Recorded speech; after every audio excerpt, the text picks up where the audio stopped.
Kedua, orang Sunda suku terkecil yang murtad, target mereka di sana. Makanya mereka incar apa? Sukabumi, Cianjur, Ciamis. Saya sampai Sukabumi Selatan, Pak. Sudah berdiri sekarang Lembah Karmel, pusat Katolik terbesar di Asia. Saya sudah masuk itu. Masuk di stop. Papa saha kan?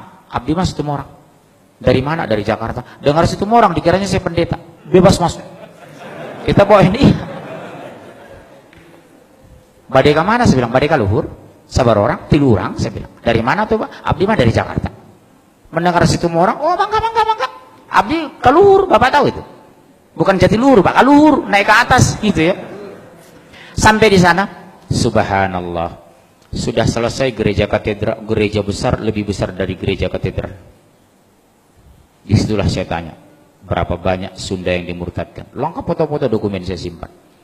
Terbang saya ke Palembang Pak, berdiri lagi di sana, hanya 7 km dari Unsri, Universitas Sriwijaya, Sekolah Alkitab Palembang, seluas 15 hektar.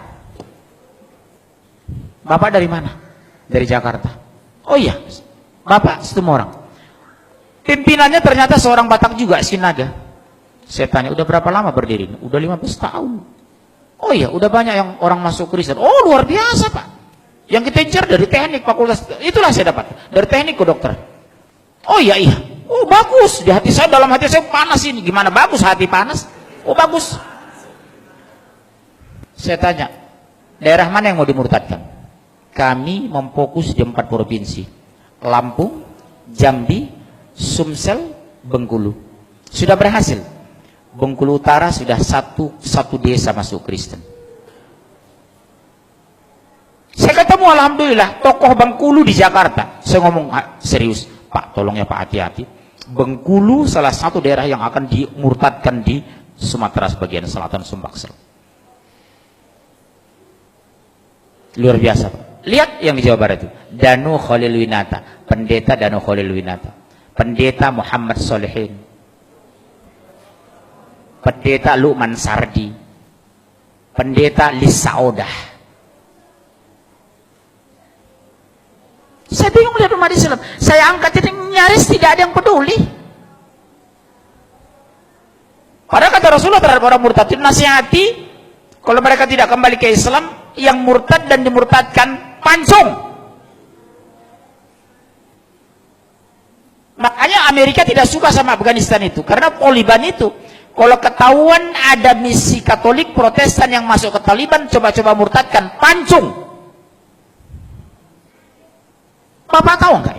Saya sendiri yang melaporkan ke Komisi Hukum, Komisi 3 Hukumnya, DPR.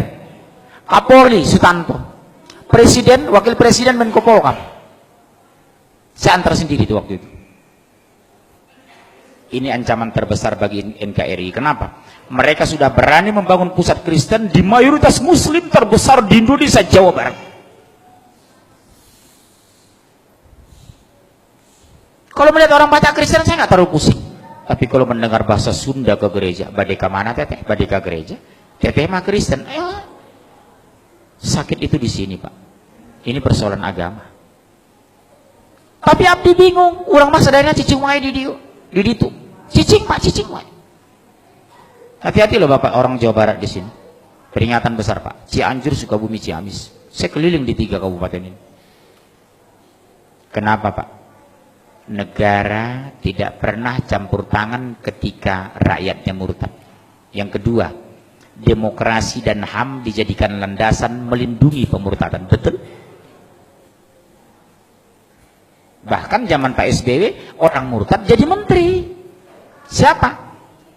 Menteri Kesehatan, Napsi Amboy. Itu adiknya Profesor Dr. Hasan Walinono, mantan Dirjen Pendidikan Tinggi. Saya udah sampai ke kampungnya Pak di Sengkang itu. Dokter Napsi Amboy. Itu Muslim Pak. Masuk Kristen. Dia itu sama-sama saya di PBHMI.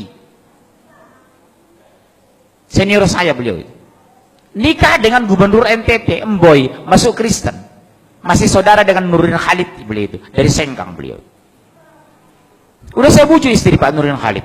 Tolong Bu, bisa nggak dibujuk Ibu Napsiah itu ke rumah? Kenapa? Saya ajak dialog. Karena saya ngisi di rumah Pak Nurdin Khalid. Sampai sekarang belum ada realisasi. Sama dengan Asmiranda. Sudah saya bujuk keluarganya. Bu, bisa nggak dibujuk Asmiranda datang lagi ke Jakarta? Saya nanti bantu dia ruqyah. Termasuk Luman Sardi itu. Bisa insya Allah, Pak. Pertanyaan kan sederhana. Kenapa Anda masuk Kristen? Karena Yesus. Siapa Yesus dalam pandang Anda? Sebagai Tuhan. Tolong tunjukkan di Injil mana dalil Tuhan Yesus sebagai Tuhan. Saya bawa Injil aja. Ini saya punya Injil. Silakan baca. Tidak ada satupun pernah Yesus mengaku sebagai Tuhan. Tidak pernah Yesus minta disembah sebagai Tuhan. Bunda Maria yang terdekat kepadanya tidak pernah menyembahnya. Terus mana landasan Anda menyembah Yesus? Bapak punya doktrin ini loh sama anak. Bapak tahu perumahan Bougainville ini? Salah satu anak jamaah pengurus masjid murtad itu. Bapak tahu Masjid Raya Pulau Asam? Ketua masjidnya murtad, Kolonel Muhammad masuk Kristen. Kolonel Marinir, Pak. Masuk Kristen menjelang meninggal. Ketua masjid Pulau Asam, Jakarta Timur itu. Orang kaget, Pak.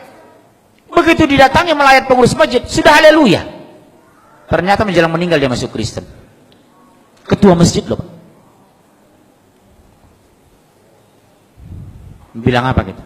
Makanya sekarang penguatan di akidah di rumah tangga luar biasa nomor satu. Satu diantaranya apa? Dekatkan anak kepada Al-Quran.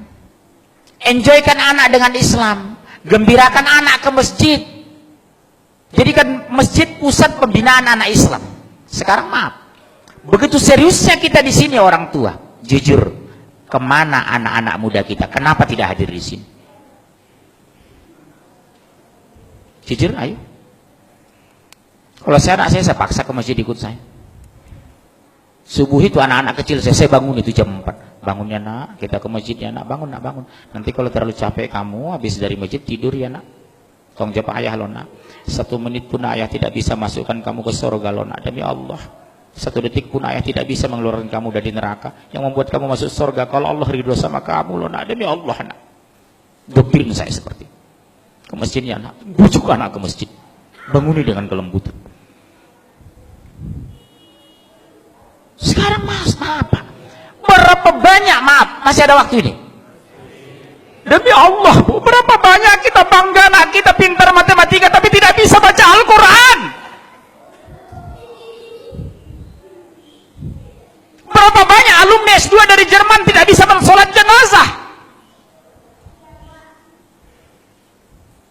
Betapa indahnya di hari kematian kita, imam jenazah adalah anak kandung kita. Di hari kematian kita, ungkapannya itu anak kandung kita, bukan orang lain.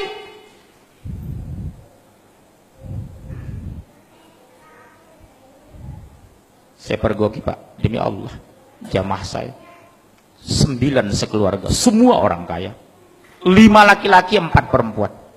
Di hari kematiannya sibuk nelpon saya, tolong Ustadz carikan yang memandikan ibu kami. Subhanallah. Betapa sakitnya hati seorang ayah di hari kematiannya, anak menjadi penonton. Betapa indahnya hati seorang ayah di hari kematiannya, membuka busananya anak kandungnya, memandikan anak kandungnya, imam jenazah anak kandungnya. Makanya kata Rasulullah, orang yang paling berhak terhadap jenazah adalah ahli warisnya, saudara senasabnya. Sab pertama anak dan mantu kita. Sab kedua saudara sepupu kita, sab ketiga tetangga kita, sab keempat teman kerja. Jangan kita merapat ke depan yang bukan hubungan darah dengan jenazah. Makanya saya kalau masuk jenazah ke masjid, Pak Muncir imam, no, ada anak kandung nggak? Maaf ya Pak, nggak ada. Saudara kandung ada nggak? Sepupunya nggak? Dia lebih berkewajiban dari saya Pak, bukan saya nggak mau jadi imam jenazah.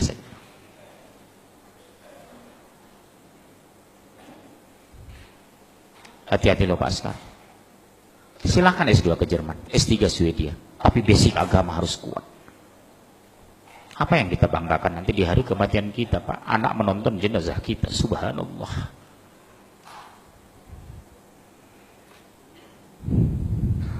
Di dunia saja sudah dipermalukan, apalagi di akhirat. Begitu diminta pertanggungjawaban di padang mahsyar, apa yang kita jawab? Anak tidak bisa Al-Quran, sholat banyak tinggal. Hampir di semua pengajian yang melibatkan anak-anak, saya tanya jujur, nak, Kelas berapa nak? Seperti kemarin. Kelas berapa nak? Kelas 3 SMA Pak. Subuh tadi? Enggak Pak. Bisa ibu kandungnya, demi Allah senyum Pak. Bukan malu, bukan nunduk. Mana ibu kamu? Itu Pak. Senyum ibunya. Allahu Akbar. Enggak subuh dah? Enggak Pak. Sering tinggal sholat? Sering. Sholat apa? Subuh dengan Isya. Isya kecapean, subuh kesiangan. Ibunya santai Pak. Maaf ya Pak, demi Allah. Tolong kita koreksi istri kita di rumah, pulang nanti tolong kita koreksi. Bagaimana Allah membela kita? Allah biarkan akidah terluntar. Tauhid belum lurus, baca Al-Quran nggak bisa, sholat tidak tepat waktu. Mau bagaimana Allah mau menjaga kita? Makanya ittaqullah haqqa tuqatih.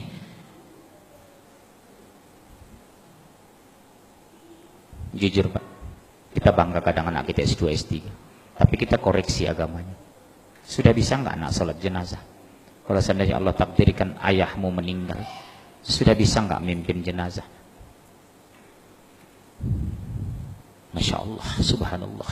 Ini renungannya Pak. Saya nggak tahu apa ada masjid lagi 50 tahun lagi di Jawa Barat. Saya nggak tahu apa ada lagi sholat orang di Pasaman 50 tahun yang akan datang. Di sana Pak sudah banyak masjid yang kosong Pak, di Pasaman itu. Disuruh sholat, maaf saya pakai bahasa Padang. Anda adu piti di masjid. Bawa yang orang Padang Pak, hati-hati sekarang.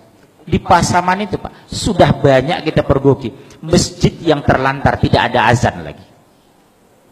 Kita ajak sholat Pak ke masjid Pak, nggak ada uang di masjid, ngapain ke masjid? Sumbar loh. Yang dulu saya bangga dengan orang Aceh, yang dulu bangga saya dengan orang Padang, sekarang kebanggaan itu berkurang Pak, mungkin habis tergerus. Di mana lagi pertahanan Islam di Sumatera? Dulu saya bangga dengan orang Sunda. Setelah masuk saya Cianjur, ternyata sudah dipenuhi gereja. Makanya Pak, demi Allah, pulanglah ke kampung, pulanglah. Berjuang ini Pak, berhenti kita mati, mundur kita hancur. Subhanallah. Apa yang kita benahi? Kondisi akidah, tauhid ini. Di sini Pak, gak mungkin anak mau sholat kalau tidak mengenal Allah. Subhanallah.